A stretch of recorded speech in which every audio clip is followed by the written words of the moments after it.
try to emulate behaviors of quote unquote successful people and then realize that it's like, that does not work for me and I feel like I'm banging my head against the wall? Well, chances are it's because you're not leaning into your strengths. So if you want to be able to gain practical tools and be less frustrated and lean into what you're good at, you'll want to tune into this episode. Let's dive in. Welcome back to another episode of The Leader Within. Today, I'm excited to introduce Alena Sviderskaia, a leadership strategist, speaker, and facilitator. She has over 10 years of experience helping organizations become better places to work by turning managers into leaders and tapping into innate employee strengths to create a culture of passion and full engagement. Given her experience, I'm excited to share her insights with you. Well, welcome, Alena. Can you share a little bit about your story, specifically a moment that has either shaped the trajectory of your career in a positive way or in a way where you're like, oh man, like that was a great learning lesson, and that kind of gave you the springboard into where you're heading today? Well, first of all, thank you. Thank you for having me. I'm super, super excited. I think for me, it wasn't really a one specific moment, but it was a combination of many different moments that kind of built it slowly over time. And then there was that moment when I was deciding, okay, what to do next. And all of this kind of came together and pushed me towards the direction where I was going. And I mean, as you mentioned, like my career has been pretty long, and it's been a combination of different industries. I started my career in finance and accounting. Actually, I'm a CPA originally. I also have a degree in psychology, so kind of my career trajectory really changed a lot. So my first 10 years of my career have been in finance and accounting, and I've gone through different organizations, different sizes, from accounting to pharmaceutical, all sorts of industries in between. And one of the things that I have noticed as I was part of different teams is that even though I was the same person, but I was different person in different teams with different managers. So I started noticing and being very surprised in the level of motivation. It was very, very vastly different in how much I enjoyed my work. And even though, people will say like in accounting, the work is pretty similar. Yes, to some degree, but the environment in which you work can be very, very different. So how valued do you feel? How supported do you feel? How much your managers trust in you? So I got to experience through my career all different styles of management. And what I realized is that it made a huge difference for who I was, my life satisfaction, my career satisfaction. And so later on, as I actually moved from Montreal, where I spent, all of my career, when I moved to Toronto, I came to this crossroads of saying, I want to do something different now. And I wanted to go back to my psychology background, to my psychology degree. And so that's when I realized. I said to myself, the biggest difference that that would make for someone to enjoy their life, enjoy their career, is that environment that managers often create. It's not just managers. It's not all on them. There's also organizational culture, but the microculture of the team is often a really key determinant of how long someone will stay, how happy they will be, and how they will perform. And also, kind of going through different experiences, I've realized managers do not have the necessary tools, the necessary trainings, the necessary support to actually create that environment in the best way possible. Most of them have the best of intentions, but as we know, it's not enough to just have intentions. We need to know how to do it and actually do it. So that's why when I was deciding where to go next, the leadership development was this exciting project that I said, this is where I can make the biggest difference. I appreciate that story, and I'm going to put a pause on that culture piece and dive a little bit deeper into what allowed you to successfully pivot from that CPA, finance, accounting background into a career that is more focused on that leadership development piece. I think it's a combination of my degree in psychology and kind of that deep understanding of human nature, because even though there's a lot of emphasis on how unique we are. Yes, we are unique, but there are so many similarities in terms of, there's simple elements that we need to feel motivated.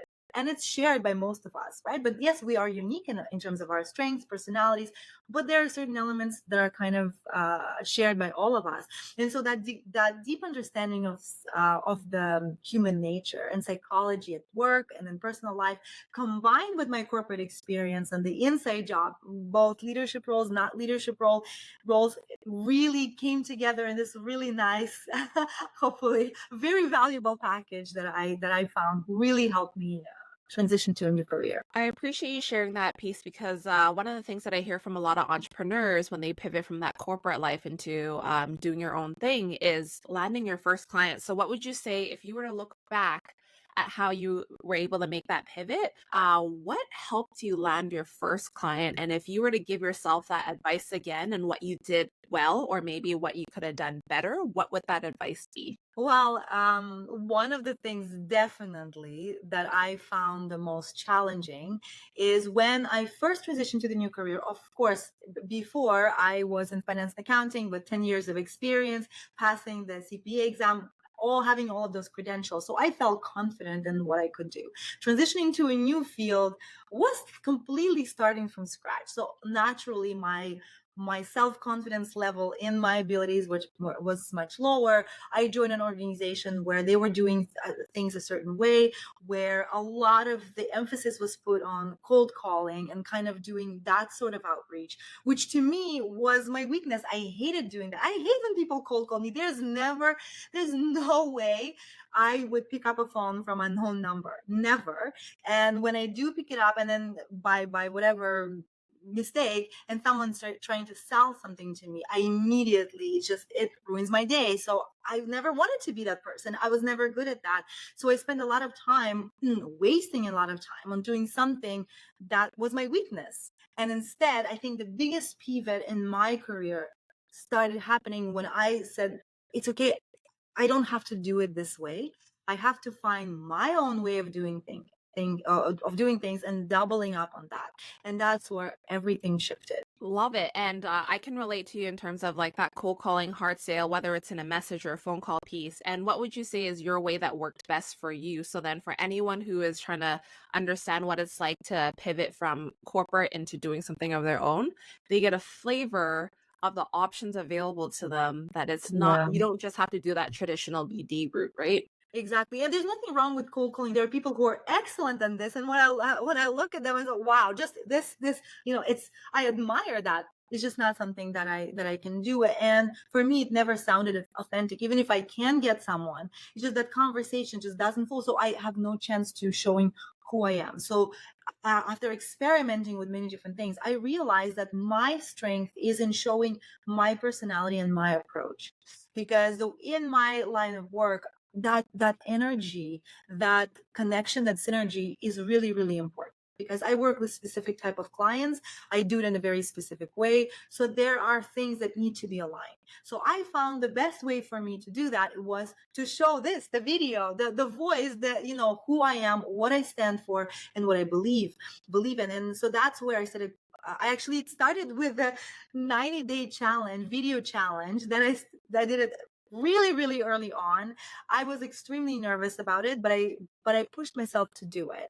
And that's how I started showing myself out there. I started sharing videos, started talking about what I know, personal stories, little valuable tools. And that's how I slowly built my authority. I slowly built my brand, my style. And that's how people started reaching out to me. And ultimately, this is what works the best for me, is first of all understanding what my strengths are and then using them all the time. Kudos to you, because when I think about the discipline that is required in that 90-day challenge and what you prove to yourself as a process of that, I think you'll get so much more data in that experimental process of getting yourself out of your comfort zone Oh than you yeah. would otherwise just trying to do the same thing over and over again that you absolutely despise and know that it just doesn't work for you. So I'm sure the audience will get a lot of value from that. So we're going to switch gears a little bit into that leadership piece. So I know you talked a little bit earlier about just the work that you do in terms of how that environment, the leadership piece, makes Yeah. a big difference in why people stay. So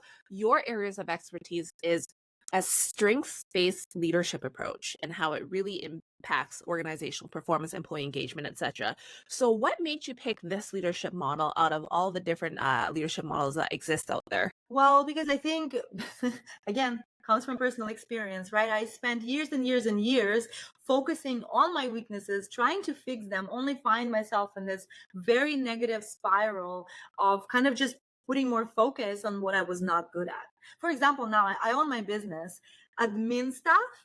Oh my God, I want to poke my eyes out. Okay. So it doesn't matter how many checklists I create. It doesn't matter how disciplined I get. I just hate doing that. I can, but it drains my energy and I'm not looking forward to it. And then it made me question my business many times and saying, I don't like that part. Now I have somebody else doing most of it. And I feel fantastic. I don't have to even think about it. And it comes from the personal experiences that when we, first of all, naturally, our brain will focus on our weaknesses. I use this example often. You know, your child comes home with 5 A's and 1D. The 5 A's get ignored. The 1D's, what happened? And that we are like that with ourselves. Our brain is naturally more sensitive to danger, to anything. And our weaknesses, if you think about it, they are kind of the source of our danger. If we are not good at public speaking, or if we're not good at doing the admin work, they're all kind of put us in that risk zone. So which is natural. But what I found was when I was able to switch to using my strengths, everything changed. And actually, based on research, for us to feel internal motivation, there are three main elements that we need to have. So one is autonomy. We need to have control over what we do, the decisions we make. Second, we need to grow. We need to find a sense of progress. We need that mastery piece. And the third one is we need a sense of purpose. And so what happens when we switch from weakness based and trying to fix our weaknesses and really hate the process of it, is we switch to strength based approach, where we now, especially if we have that autonomy of built in, that's fantastic. But when we switch to strength based leadership, we grow faster. We just, because we naturally enjoy the process, right? If I really enjoy creative process of talking to people, well, now this doesn't feel like work. It feels like play. For someone who hates that, that is a major problem, right? They're not looking forward to it. They need to prepare, over prepare. They just suffer through it, and then they need to recover for a day after this. But for me, this feels like play. Like, I'm enjoying this. It actually gives me more energy. So I want to do more and more of it. So that naturally creates a sense of mastery. And also, most likely, I will get more positive feedback, again, fueling that energy.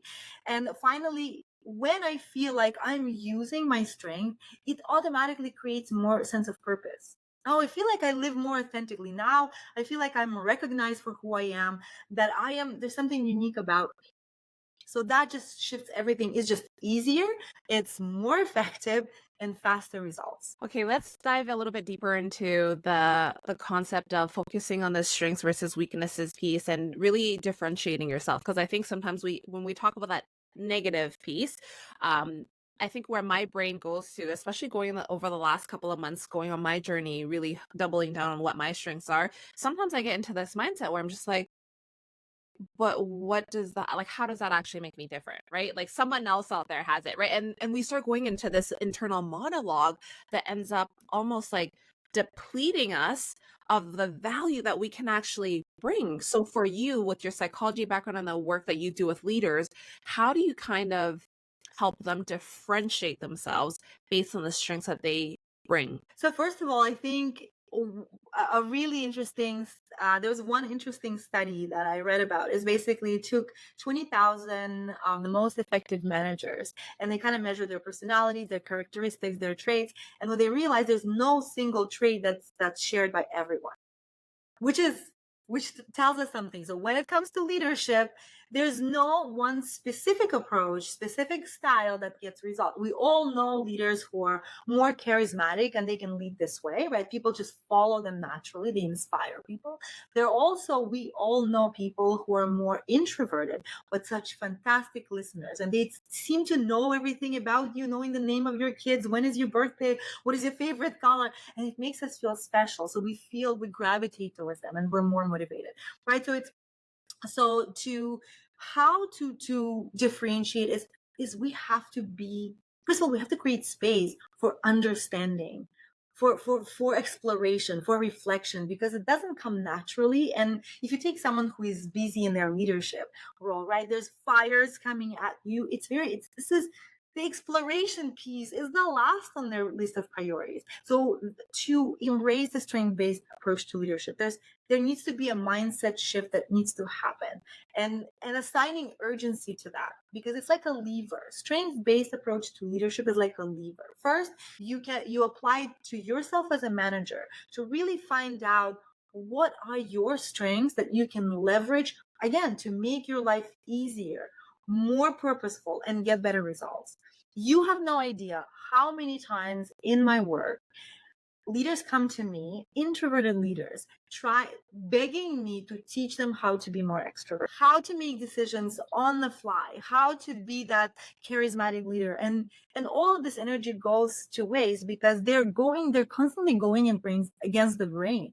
It's like paddling in the opposite direction against the current, right? But what I tell them is, don't waste your time on that. Find what creates an environment in which you come up as your best self, and build that.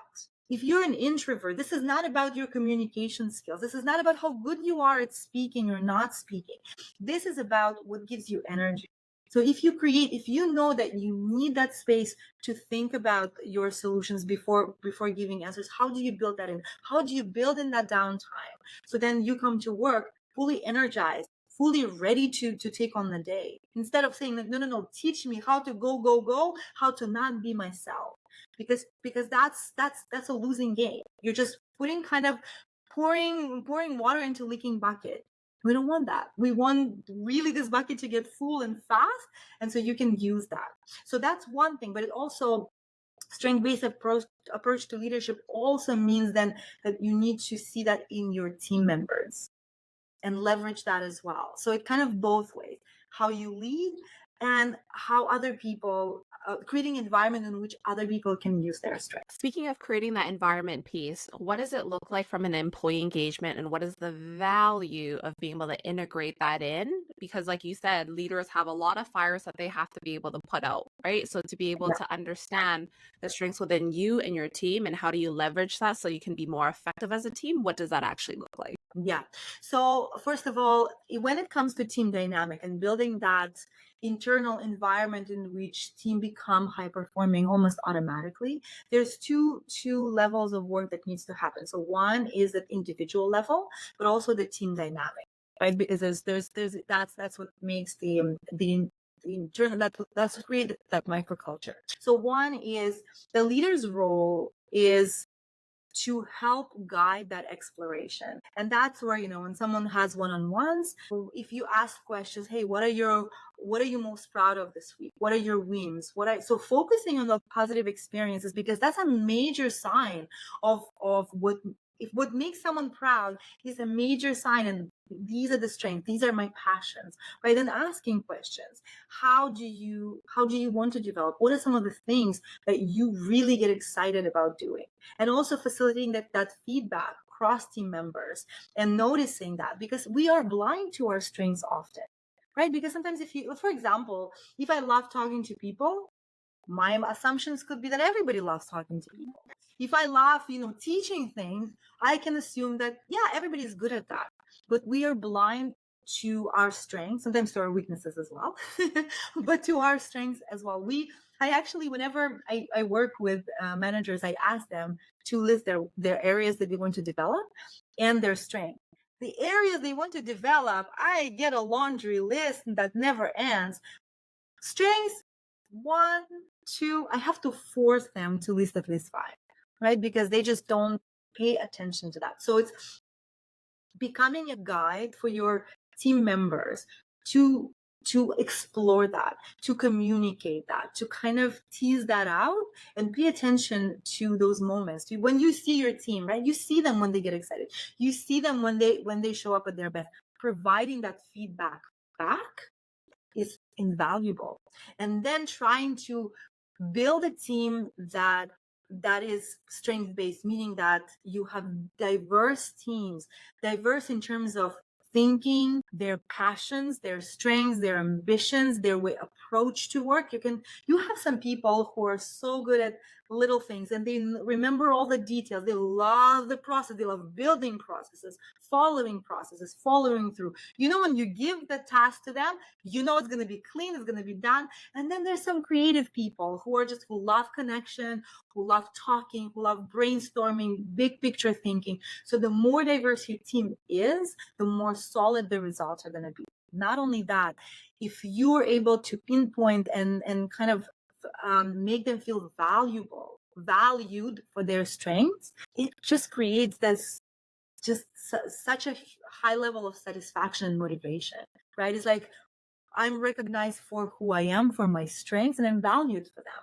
So it's that, and then it's internal piece of having the employees kind of guiding their exploration, providing them with feedback, and then providing them with opportunities to use their strengths as much as possible, and coaching them through kind of the process of recalibrating, and then building the team around strength-based approach. It's like then the leader becomes this conductor of this beautiful musical, orchestra where everybody's known for something, and then you're just helping them come together to create the best results. I appreciate that visual. And one thing that comes to mind as you talk about that is there's that diversity of skill set and strengths is important. And then at what point for that intersection of personality meshing with the team versus importance of skills, and how do you kind of evaluate the quote unquote balance between that so that you don't have a bunch of hard heads constantly fighting even though they have complementary skills? Like, what does that kind of look like for you as you coach your leaders? And this is one of the very key points of how do you bring the environment, like how do you bring the people together and create that environment so they can perform well together, right? But this is a really essential piece. And so there are a few things there. So one is recognizing where is your team in terms of the development, because the team will go through different stages before they can reach the high performing stage. So first of all, when you bring a team together, at first, people don't know each other. They don't know each other's roles. They don't know how are we going to work together. So they're bringing all their baggage, all their assumptions, all their previous habits and experience together. So that's what happens. And mind you, that initial stage, it doesn't even have to be you bringing the team together, but it can be you had a team and now one key person left or two people join.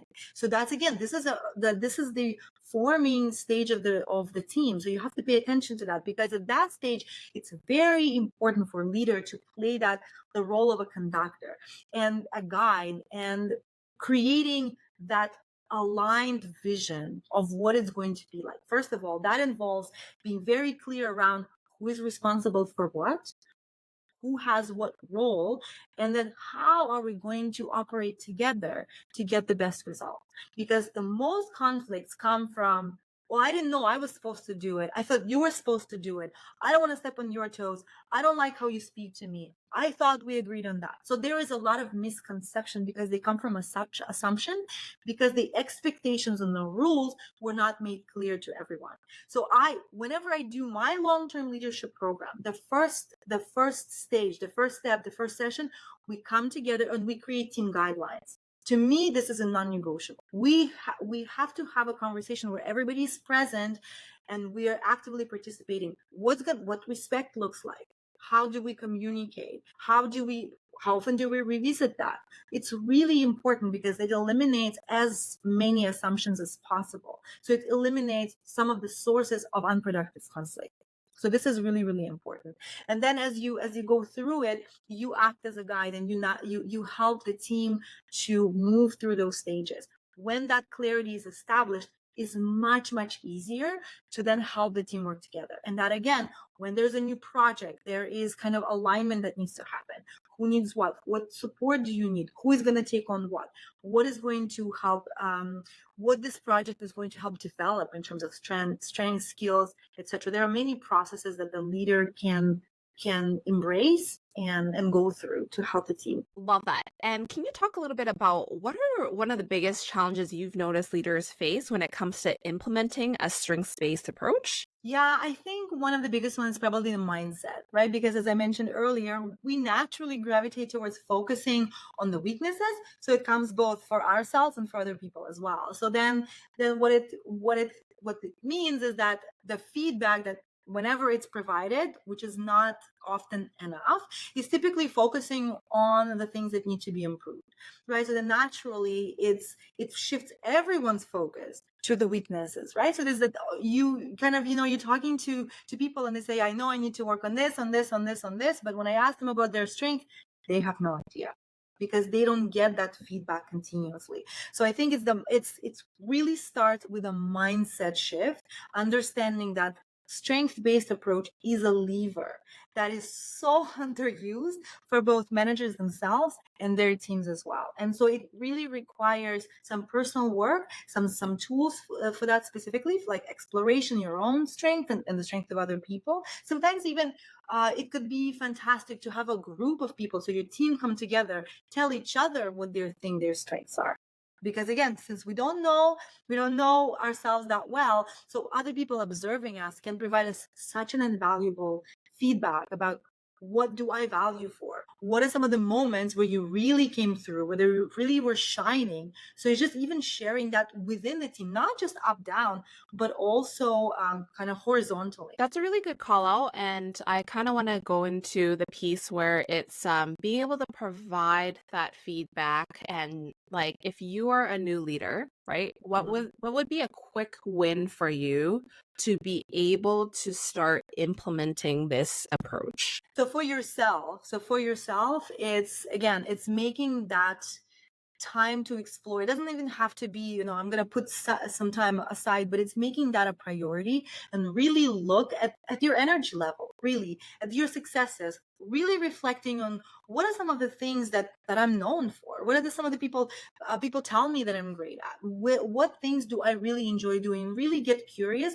and then intentionally asking yourself, well, how can I implement more of that in my day to day, right? And for the team members, is really using that one-on-one time to get curious about who they are, what makes them show up as their best, what gives them joy, what they're proud of, what they are looking forward to developing. Because sometimes the strengths can be a passion that someone has, right? Maybe they're not great at it yet, but they really have that desire and eagerness to really get developed in that area and do more of that work, leverage that as much as possible. Because by giving that opportunity to someone, you're giving them the autonomy of having control over their career development. You're giving them the sense of mastery because they're going to grow through this, and you're going to increase their sense of purpose. So you will have more motivated people in your team. And so that immediately will raise the energy level, right? So people are more happier when they come to work. So it's really making it a priority. I appreciate that advice. And one of the things that I got recently in the last couple months too is like, don't just pay attention to your strengths within the workplace, because sometimes our strengths within our personal lives, we don't realize that it's that trait that carries into the workplace, etc. So really great feedback on that piece. And yeah, and I wanted to add to that is that I really like that you brought that up, because one of the kind of the exercises that I really like to use for people to discover their strengths is ask the friend exercise. So it's basically sending a message to people who you really know and whose opinion you care about. Sending a message to them saying, hey, what do you think my strengths are? What are some of the situations that you saw me shine? What is unique about? And you can send it to people across the board, right? Some of your family members, some of your friends, some of your colleagues, current and past. And many of my clients do it in leadership position and not in leadership position.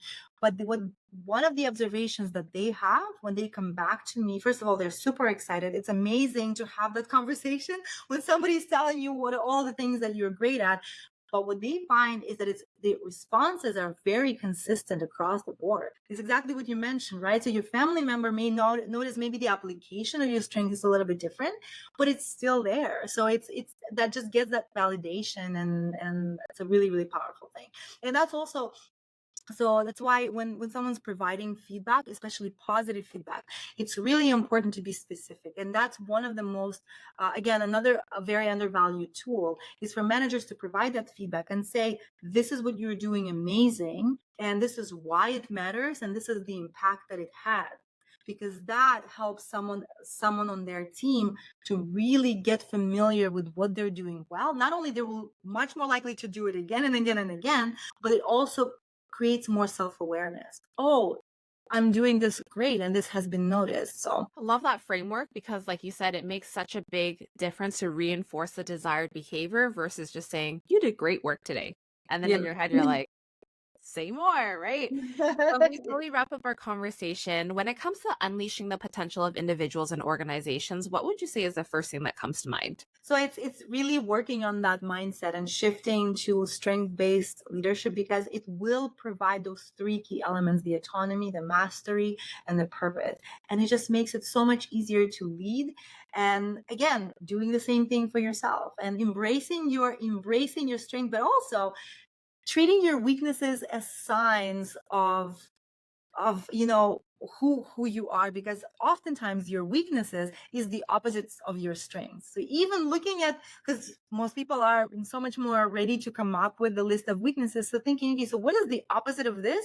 And most likely this is your strength. So using that again is the exploration tool. And when you have your time investment, because we all have time that is limited, so putting more time investment into developing your strengths, and putting a little bit of your time investment in kind of mitigating your weaknesses. So that's split of investment asset allocation, more towards your strength, less towards your weakness. One theme that I've taken away from our entire conversation is when you take the time to reflect and then actually lean into those strengths, you spend less time banging your head against the wall. So I'm pretty Yes. sure a lot of individuals are going to be excited to explore some of the tools that you've developed. And so my last question to you is, what is one thing that you're working on that you're excited about? Oh, actually, I'm working on this new project that I'm launching in a few months. It's called Strategic Culture Integration. And it's kind of marrying the strength-based approach with the culture of the organization, because the values, the internal culture is so important. This is one of the key determinants of taking a position with someone, right? But then there is often a bridge that's missing between how do we translate these values into very specific behaviors, the performance management process, all of the processes that kind of run through organization, including leadership habits and processes. So that project is going to launch and kind of create that framework for working with organizations and taking it one step. I can't wait to see more content that you're going to publish potentially on that piece. So thank you so much for sharing your insights and your time, Alena. I really appreciate it. And to everyone else that's tuned into another episode, thank you for your time and attention. It means more to me than you'll know. And I can't wait to stay in touch with you on my next episode. Till That then, was fantastic. Thank you. stay safe.